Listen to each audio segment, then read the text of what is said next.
Hi everyone! Welcome to the visual guide for the Deltascape version 4.0 Savage Part 2. In this video, we go over the second part of the encounter, where we face off against Neo Exdeath. My name is Mistech, and I'll be your raid guide. If you've managed to reach the second encounter successfully, any subsequent raid wipes will have you starting over at Neo Exdeath again. You'll only have to restart at Exdeath once your instance timer is depleted. We begin with ALMAGEST. This will deal high initial magic damage and place a heavy-hitting magic damage over time debuff on all players that lasts for 15 seconds. To facilitate healing, you can reduce the initial hit of ALMAGEST with shields and then actively mitigate the dot damage. Healers will need to heal through this damage as necessary. ALMAGEST will occur throughout the entire encounter, so you'll need to plan your cooldowns appropriately for each one. Healers be sure to keep players topped off for the duration of the debuff. Arrow 3 is a heavy-hitting tank buster on the main tank. Cooldown and heal through this as necessary. Delta Attack will cause dual cast Blizzard 3, Fire 3, and Thunder 3 to all go out together. Players will need to spread appropriately to avoid overlapping Fire 3 damage and facilitate Blizzard 3 dodging. The first set of Blizzard 3 markers will appear,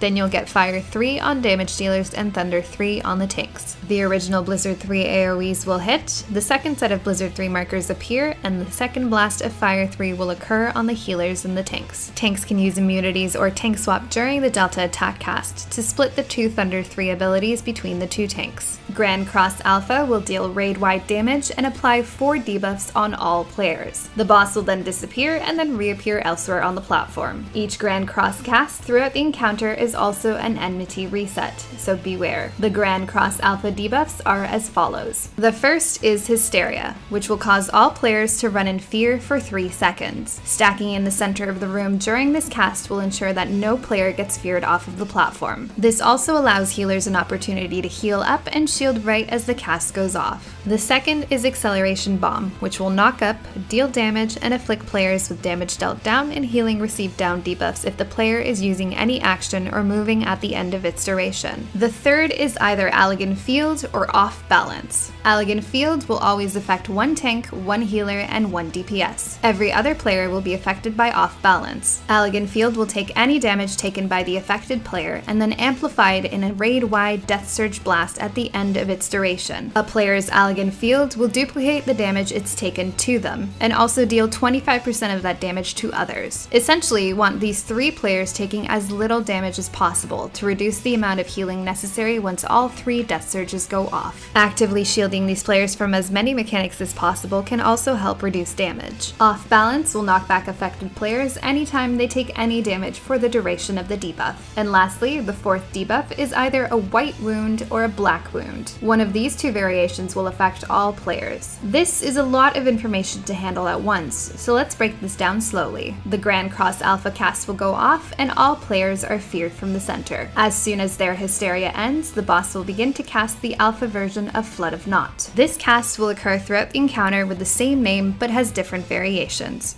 We'll learn more about these soon. This Alpha Flood of Naught cast will deal unavoidable raid damage and knock back any players with the Off Balance debuff. The amount of damage applied to each player by this attack is based on their order.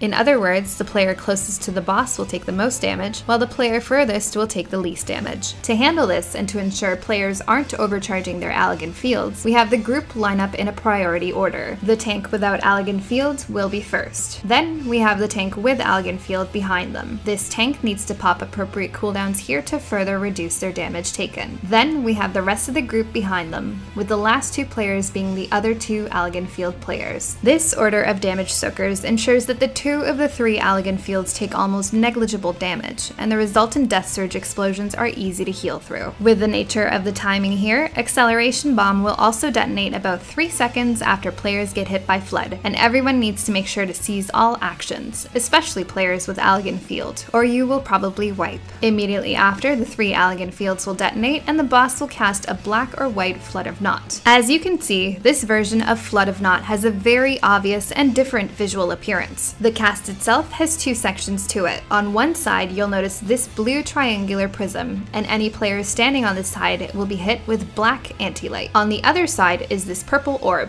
and players standing on this side will be hit by white anti-light. This is where each player's black or white wound comes into play. Each wound debuff will make players vulnerable to that specific color of attack, and as such, players will need to stand on the side of the platform opposite to their wound debuff. If you stand on the wrong side or directly in the middle, you will die. Whatever anti-light you are hit by will also apply that same color wound debuff to you. Players will need to be aware of any changes in their debuffs and be ready to stand on the appropriate side the next time they're facing this type of Flood of Naught. If you die during this encounter, you'll lose your debuff. In this case, you can safely stand on either side of the cast to survive and eventually regain a debuff. Next up, double attack will target the main tank. This is a heavy hitting shared tank buster with a knockback that will do damage based on proximity. The affected tank will need to move towards the center of the room and stack with the off tank. Be careful not to go too far, as you don't want to be knocked off the platform. Both tanks will also need cooldowns to further reduce damage. This attack can also be survived solo with an immunity. However, the affected tank will need to be perfectly positioned in the middle of the boss's hitbox, and all melee players need to ensure they are sufficiently distanced from the main tank to avoid accidentally sharing the damage. If you use this strategy, be aware that an immunity does not prevent the knockback, and actions like Tempered Will have no effect. The solo tank will need to be extra careful with their positioning to ensure they're not getting knocked off the platform. Emptiness will spawn 3 AoE markers on the platform. These markers have arrows indicating in which direction the incoming AoE attacks will move across the platform. These deal damage, apply a damage down debuffs on any player's hit, and drain 25% of their maximum MP and TP. Players will need to avoid these as necessary. There are a few possible patterns, but a general rule to follow is that there will always be a safe spot on the left or the right of the boss, or directly in the middle. Unfortunately, there is one pattern where none of these safe zones work, but it's essentially a matter of recognizing where these are coming from and getting out of their way as necessary. The next Flood of Naught can be one of two variations. The attack will either affect the middle of the platform or the two outer edges of the platform. Players will need to quickly identify which cast is happening by looking at the visual indicators. If you see a large glowing orb in the center of the boss, you'll need to stand on the outer sides to avoid the blast. If you see glowing orbs on the side, you'll need to stand in the middle. Remember that you are still trying to avoid the emptiness AoEs during this time. Next is another Arrow 3 tank buster. Cooldown and heal through this as necessary. Next is Grand Cross Delta. This will also do raid-wide damage, reset enmity, and place a number of debuffs on players. Let's take a look at the debuff breakdown first. Compressed Water will target its player with Death Wave, a massive amount of damage that must be shared with appropriate players. Cursed Shriek is a platform-wide gaze attack that will petrify any player's hit. Should these petrified players take any damage, they will die. To avoid this, players will need to face away from these affected players. Forked Lightning will target the affected player with a large circle AoE attack. Any other players standing in this area will take damage and get a paralysis debuff that cannot be dispelled. As such, Forked Lightning players will need to ensure they are far away from others. Beyond Death will render the player immune to one killing blow. Dying with this debuff will remove the debuff.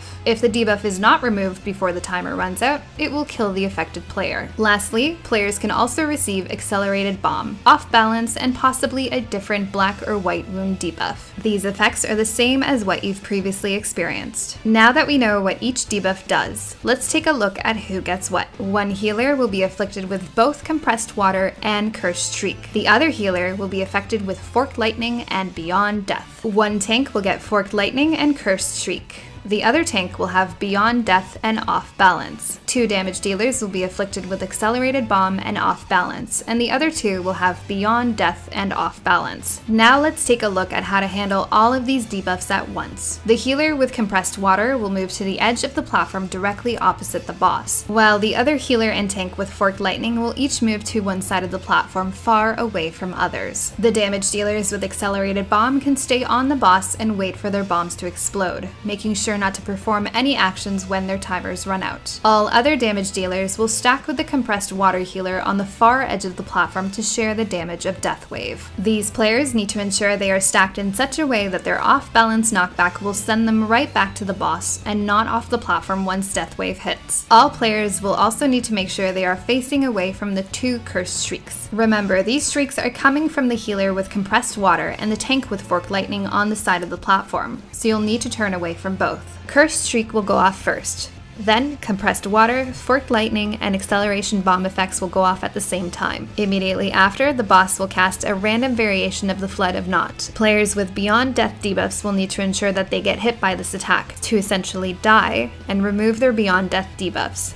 All other players will need to dodge this attack as usual. At this point, all active Grand Cross Delta debuffs should be resolved. Immediately after is another ALMAGEST cast. Mitigate as much of this initial hit as possible, and healers be ready for some intense healing. Next up, another Arrow 3 Tank Buster. Cooldown and heal through this as necessary. Immediately after, the 2 highest enmity targets will be marked up for Earthshaker. These will deal damage in a line from the boss to each affected player and is not proximity based. The raid can stand in the center while the tanks stand on either side of the boss to avoid overlapping damage. Since enmity can fluctuate throughout the encounter due to the resets during each Grand Cross phase, each tank should make sure that they're the top 2 on enmity at any time to avoid this mechanic from targeting anyone else. Vacuum Wave will knock back anyone inside the blue telegraph. Avoid this as necessary. Next up, another Emptiness cast, and players will need to avoid the AoEs appropriately as they travel across the platform. At this point, healers can pre-shield in preparation for Light and Darkness. This will mark up 1 tank, 1 healer, 1 damage dealer for Flare, and the other healer with a Holy Stack-Up marker. We use the same assigned Flare waymarks as in Phase 1 to spread each Flare, while everyone else stacks with the Holy marker in an assigned area. Immediately after, the boss will cast another in or out Flood of Naught variation.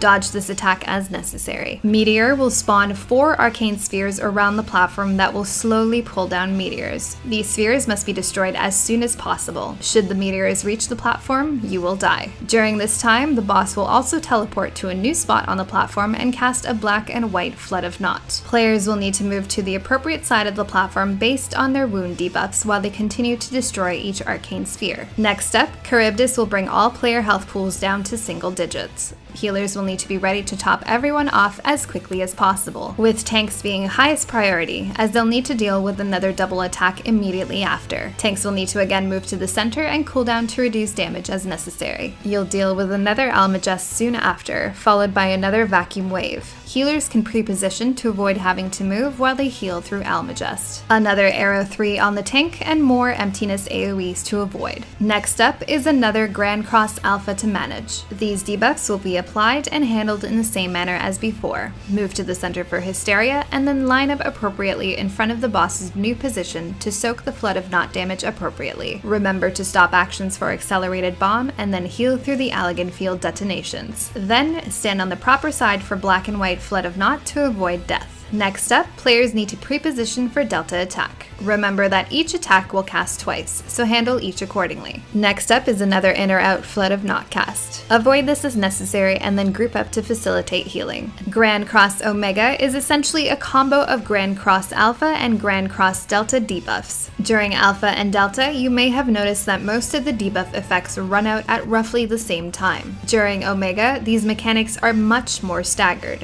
1 tank will be afflicted with Beyond Death, Acceleration Bomb, and Off Balance. The other tank will have Forked Lightning, Acceleration Bomb, and ALLAGAN Field. 1 healer will be afflicted with Compressed Water, Acceleration Bomb, and ALLAGAN Field. The other healer will have Forked Lightning, Acceleration Bomb, and Beyond Death. 2 damage dealers will be affected by Cursed Shriek, Beyond Death, and Off Balance. 1 damage dealer will have Acceleration Bomb, ALLAGAN Field, and Forked Lightning. The 4th damage dealer will have Acceleration Bomb, Beyond Death, and Off Balance. To begin handling Omega, players will stack in the center for Hysteria. At this point, the boss will cast the Final Battle, which acts as a mini phase change indicator, then teleport directly across the platform and begin to cast a variation of Flood of Naught. Any player not affected by Forked Lightning will move towards the boss before he teleports to position themselves for the Compressed Water stack-up. Players with off balance in the stack up have to remember to position themselves appropriately so they're not knocked off the platform. The 3 players with forked lightning will spread around the boss to avoid overlap of their lightning AoE. Forked lightning and compressed water will go off at the same time, and all players will need to immediately move into the appropriate side of Flood of Naught based on their debuffs. Players with off balance need to be especially careful here to not get knocked off the platform by this blast as well. Another variation of Flood of Naught will appear here from another direction, and players will need to be ready to immediately move into their safe sides based on their new debuffs. Again, don't be knocked off if you're off balance. A third random Flood of Naught will occur here. While the variation of these can be random, you won't see more than 2 of the same variation in a row. Players with Beyond Death will stand in this cast to die and remove their debuffs, while everyone else positions themselves appropriately to dodge it. Make sure you do not get knocked off if you're suffering from off balance as well. The Beyond Death players will need to be immediately healed up before the next set of debuff effects go off, since they'll be at fairly low health here. Immediately after this blast, you'll have about 3 seconds before accelerated bombs and cursed streaks go off. Players with bombs will need to ensure they stop all actions while everyone faces away from the Shriek players. An easy way to handle this is to have the 2 Shriek players stay close together near the middle of the platform, while everyone else turns to face the outside. Lastly, all players will need to line up in the proper order for the last Flood of Naught. ALMAGEST will then begin to cast, and about halfway through this cast, the last set of Allagan field debuffs will detonate. Since the Allagan field detonation may eat up any shields that you have up, healers will need to prepare for a harder than normal hitting ALMAGEST. At this point, you've seen almost every new mechanic and combination the encounter has to offer, and it's a matter of handling each in turn. You'll have to deal with another round of emptiness AoEs, and due to the nature of the timing, the previous ALMAGEST dot will still be ticking. Players should stay together while dodging emptiness to allow the healers to continue healing through this damage as easily as possible. Next is another in or out Flood of Naught.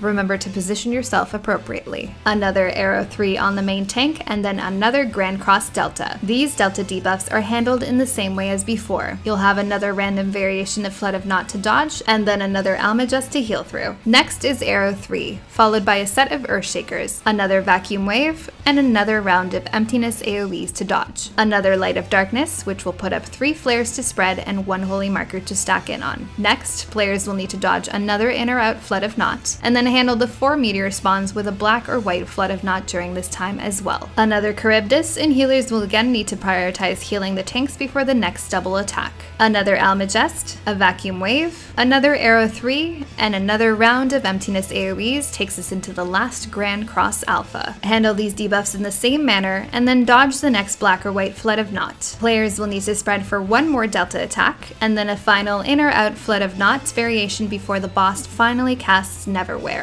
NEVERWHERE marks the beginning of the final phase and applies a stacking damage up buff on the boss. He'll cast 1 final Charybdis and then begin a Frenzied Fist punch cycle, gaining stacks of damage up as time goes on. Each punch cycle will deal a fair amount of physical raid-wide damage, and you'll need to mitigate as much of this damage as possible for as long as possible, while you focus on destroying the boss. This will continue until he reaches 16 stacks, at which point he'll do 1 final punch cycle, and then cast his final Enrage ALMAGEST. This hard Enrage occurs about 12 minutes and 45 seconds into the second encounter. If you have any questions or comments, please let me know. Congratulations on your kill, and good luck on getting your loot. As always, thanks for watching. Till next time.